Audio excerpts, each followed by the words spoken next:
Hello and welcome to the Recruit Rockstars podcast, where we focus on the people part of your business. Every Tuesday and Thursday, I interview a world-class expert on talent and recruiting and scaling your business so that you can build a company filled with rock stars. I have one rule on this podcast, and I'm about to break it. My rule is I don't have repeat guests. You deserve more than that. But every so often, once in a while, once in a blue moon, I have a guest that's so insightful and impactful and has sat in your seat before as the leader of a business that I break the rule. I'm doing it today. Fuck it. I'm just going to do it. Mike Michalowicz is joining me for the second time. Let me tell you briefly about Mike, because his story is fascinating and he can identify with the struggles that you go through every day. By his 35th birthday, he had founded and sold not one, but two multi-million-dollar companies. And then listen to this. He loses everything. He became an angel investor, lost it all, which most angel investors do, by the way. But he said, screw it, I'm going to start again. And he does. And now he has built a number of tremendous multi-million-dollar ventures and written a bunch of great books. Last time we talked about Profit First. Today we're going to talk about his new book, Fix This Next. Fix This Next. It's a mouthful, but it's very relevant because one of the things I see with entrepreneurs is they don't know what to work on. Their list of shit to do is endless. They got 80 things to do today. And Mike has developed a system, a mindset of how to figure out what comes first. Mike Michalowicz, it's great to see you again. It's an honor to be here, Jeff. You know, I love the one rule you would never break, and you've broken it. My one rule is never to drink more than once a week. I break it every week. I break it every week. If a pandemic doesn't cause you to do that, I don't know what will. Yeah, exactly. Fix this next. So let's start with just the big picture, the 60 seconds of why you decided to write the book, create the system, and help entrepreneurs understand that you have to do this. So I had a realization. I emailed my readers when I was working on Fix This Next. I started that process about 5 years ago, writing the book. And I said, what's the biggest challenge you're facing? Because that was going to be the inception point, maybe as a marketing or thing. Well, I'm not really that good technically. I must have triple clicked or something. I sent the same question out via an email blast like 3 or 4 times in one day. Embarrassing, very embarrassing. And the question though said, I was doing a survey. What's the biggest challenge you're facing in the year ahead? And what was fascinating was some people responded to the same survey multiple times with different answers. Wow. And so some guys, like in the mornings, like, our sales is broken. We need better sales. And then in the afternoon, it was like, we don't hire well. And then in the evening, it was, we need better efficiencies. And then it was a vision by the next morning. And it's like, oh my gosh. So it was like by the hour, their priorities changed. That's exactly it. That's when I came to the thesis of the book, which is the biggest challenge entrepreneurs face is knowing what their biggest challenge is. We are constantly, there's a saying, we rush to the urgent over the important. Sure. That's 80% true. We actually don't even rush to the urgent. We rush to the apparent. Yeah. We place urgency on it. There's millions of things we can do. Therefore, the next thing that presents itself, the next apparent thing, that's what I'm going to prioritize. Therefore, we give it the label of urgency, and we never focus on the impactful thing, what the business needs. The goal of this book was to create a compass, a way to pinpoint the one thing, the one most important thing. And the definition of most, there only can be one. Yep. The one most important thing that the business needs from the entrepreneur in that moment, in the now, to move the business forward substantially and permanently. And then once that's resolved, do it again and again. So the skeptic listener is thinking, Mike, that sounds great. It's a catchy book title. I got a shitload, 90 things in front of me. My team asking me questions. My customers beating me up. I'm trying to raise money from investors. I can't have one thing. Maybe I could get it down to 7. Right.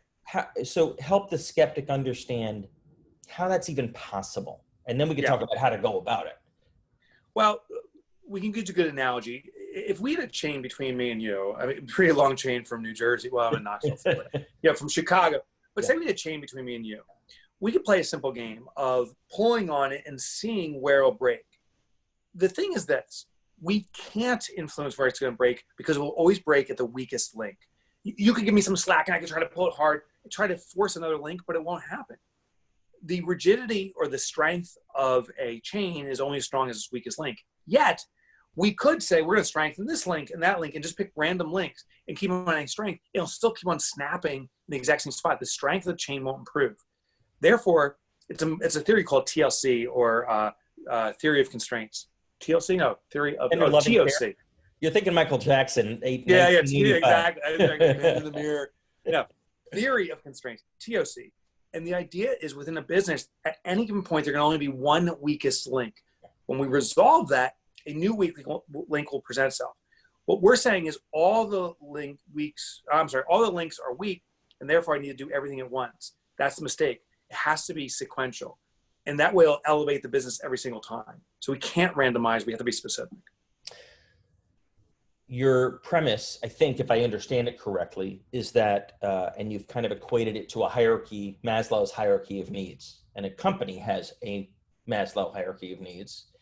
And the first one is cash, sales, oxygen, right? Most entrepreneurs never get that fixed, never get that, not fixed, but predictable, sustainable, so they can even move on to other things. Is that safe to say? Hashtag truth. And there's even more to that. Some of us overemphasize it. So if we translate the business hierarchy of needs back to Maslow, foundationally, you and I both need oxygen. It's the number one priority, arguably, for survivability.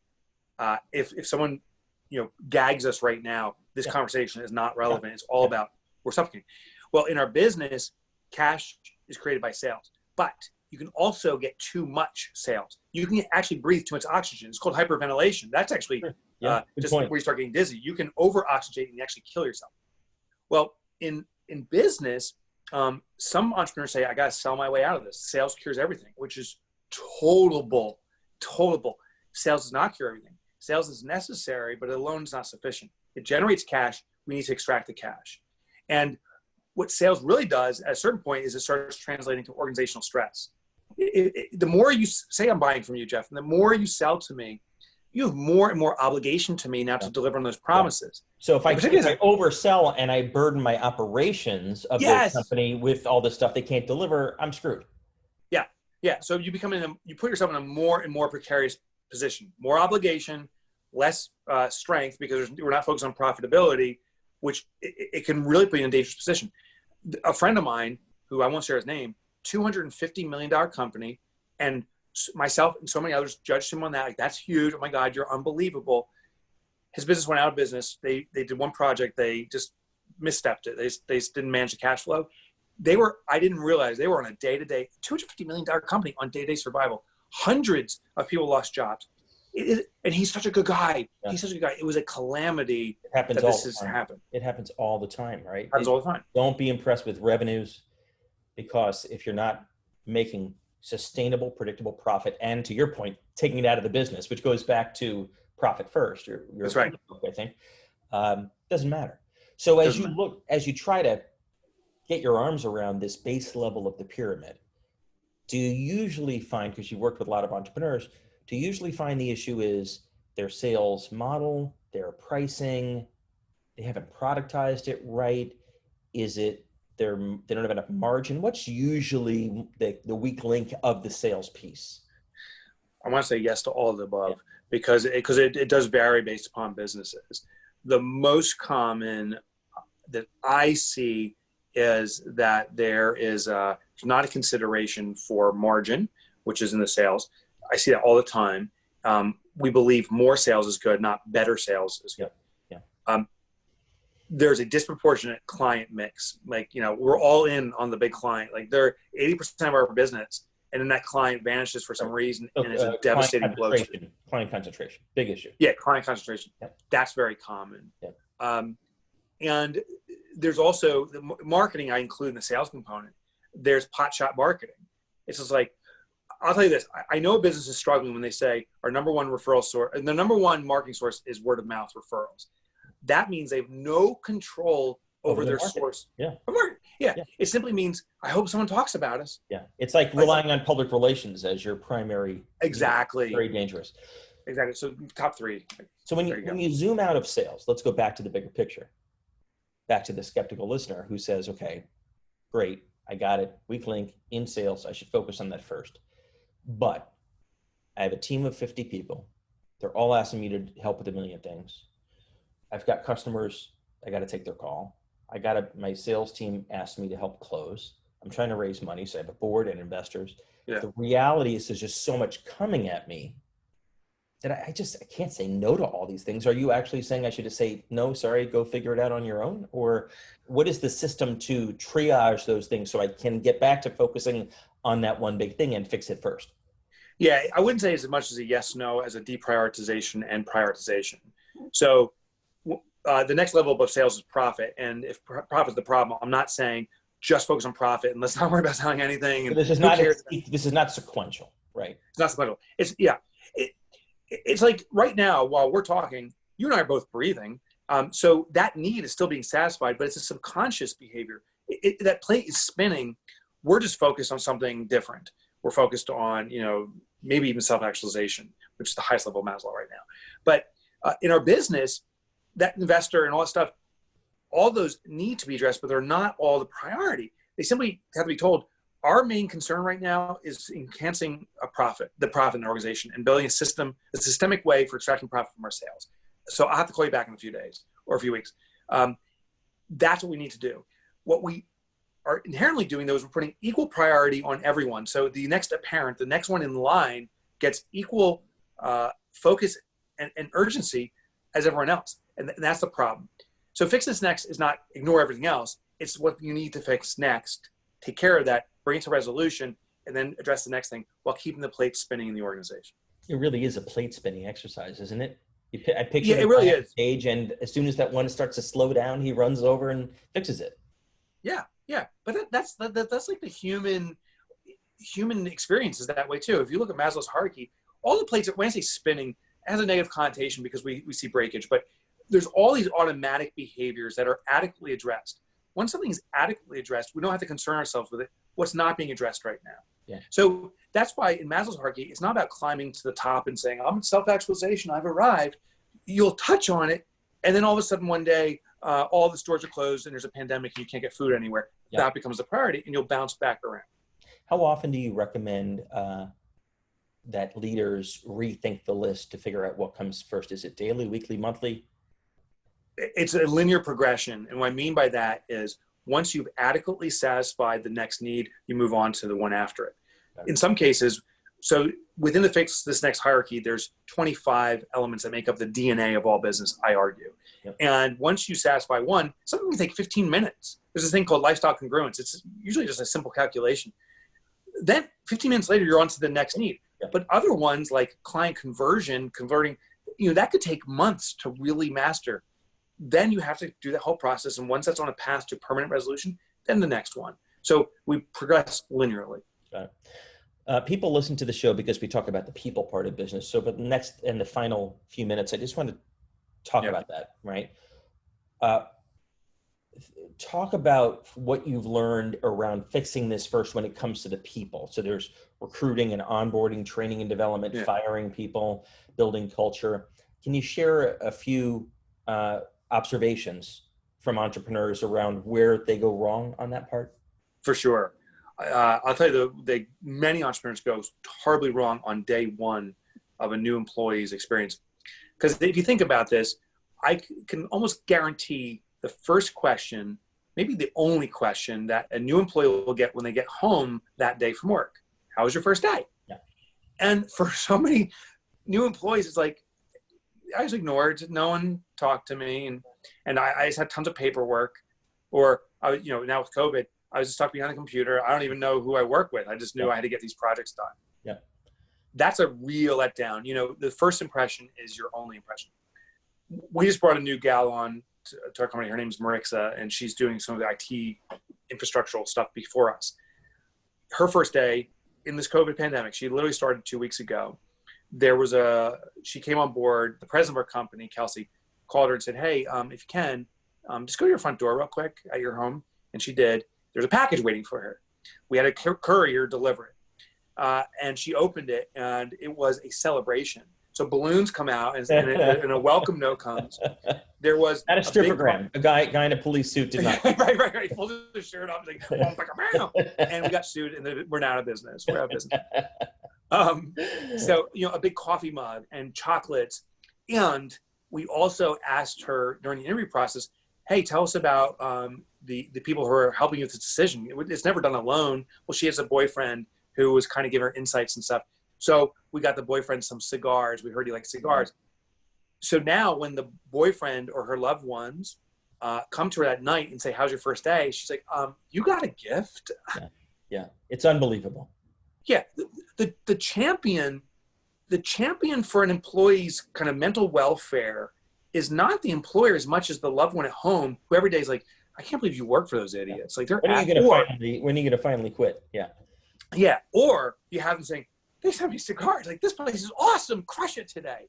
That's what I want. So that's probably one of the most overlooked and important elements. There is a second one, though. And the second one is personal goal alignment. And that's maybe not the greatest term, but I had the realization for myself many years ago, and now I'm starting to document this. I'm working on a book on this whole concept. Is this your next book? Are we getting an exclusive scoop here? Yeah, this is my next book. So it's about 3 books away. Yeah. My next book is about marketing. And I'm super excited about it. But it takes me about 5 years of research before I will document it. So I'm just in the research phase. I had this realization. I came out of my office in my prior company, and it was very clear we could do $10 million of revenue this particular year if we put in a little extra effort and we could crush it. So I had the team come together. We were only 30 employees at the time. I had everyone come together. I had the music playing. And I said, here's our big announcement. We can hit the $10 million mark, and I know we can get there this year. How excited are you? And it was like this wah moment. People are like, what does it mean for me, right? What's in it for me? That's exactly it. One of my closest confidants there came up to me and whispered, hey, so you're getting a new house with that, but what's it for me? And I was like, oh my gosh. Yeah. No one cares about the business goals except for the people who are invested in the business. And in a small business, it's the owner. It's the only one who cares. That's my dream. Sure. I was trying to get them excited about my dream. You have to translate it for them, right? Pardon? You have to translate it into what it means for them, why they should give a shit. And I actually want to take a step further.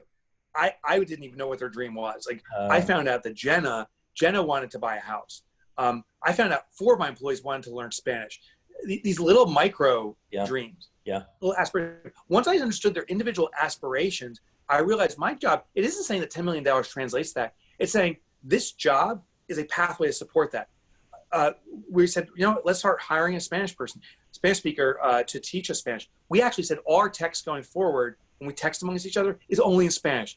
It's probably the most bastardized, worst Spanish ever, but we're showing concern and interest in it. Yeah. Jenna, we changed her hours so she could go looking for a new home, which she found.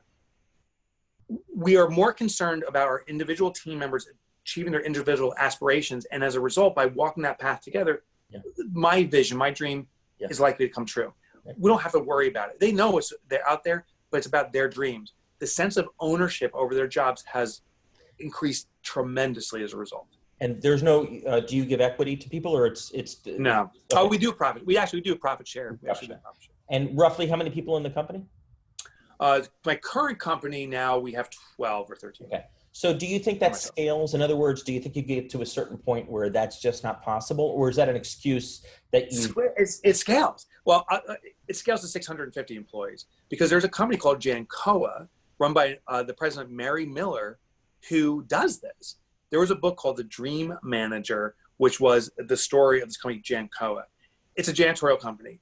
And it was one of the best stories. I was talking to Mary, we've become friends. And I say, Mary, I'm like, how do you service people's dreams in this space? And she goes, I'll tell you this. She goes, no one I've ever met dreamed of being a janitor. Like, no one.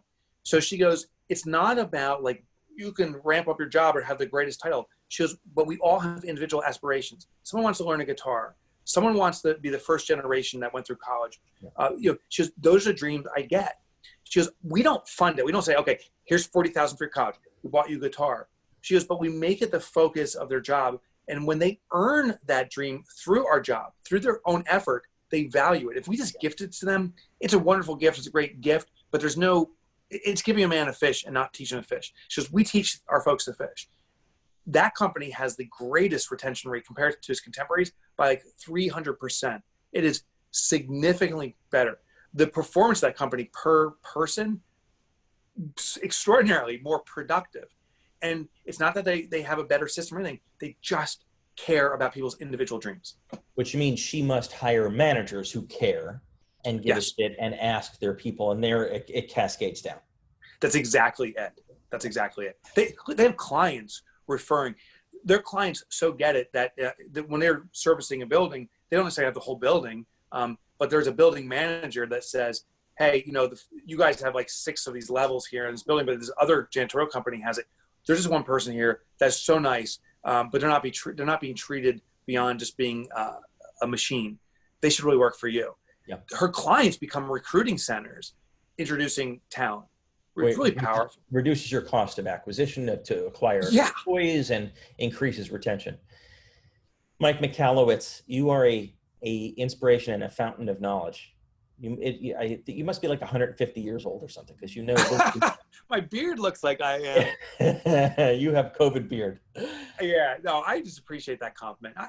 I just thirst and love to explore the entrepreneurial journey. I'm really on this mission to eradicate entrepreneurial poverty, like that gap of where we visioned we would be and where we really are. That's called entrepreneurial poverty. Yep. And I'm just happy to be in a small way part of people's journey. So thanks for having me on the show for this. You're in a big way part of people's doing this, and that requires fixing this next, which means understanding the one thing in front of your face that if you don't fix it, it is the weak link that will break first. Mike's book shows you how. He's got a ton of online tools. Don't even try to spell his name, Michalowicz. Where should they go instead, Mike? Go to Mike Motorbike. That was my nickname in high school. So MikeMotorbike.com is a great resource for kind of the general universe of what I do. But I think specific to our conversation today, there's a better site. It's fixthisnext.com. There's book materials and content resources, but the real value there is there's an evaluation. It's free. There's no download or any of that stuff. You can just take it. Just free. And just free. Fixthisnext.com. It will evaluate your business. It'll ask you 25 questions about your business. And once you're done, it will pinpoint the most vital need, that weak chain, that weak link in the chain we're talking about. It'll pinpoint that for you, and you can get to work right now on moving your business permanently forward. I didn't hear a thing you said. I'm already on question number 7. What'd you say? Just kidding.